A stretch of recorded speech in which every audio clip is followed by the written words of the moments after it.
కాబట్టి తూలిన చోట, కొట్టబడి కుందిన చోట.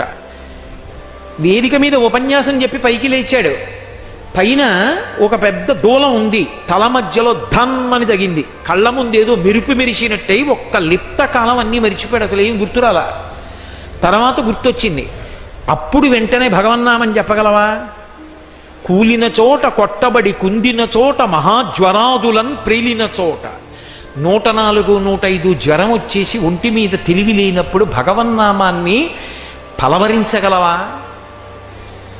మహాజ్వరాదులన్ ప్రేలిన చోట, సర్పముఖ పీడలు పొందిన చోట. అలా వెళ్ళిపోతున్నావు.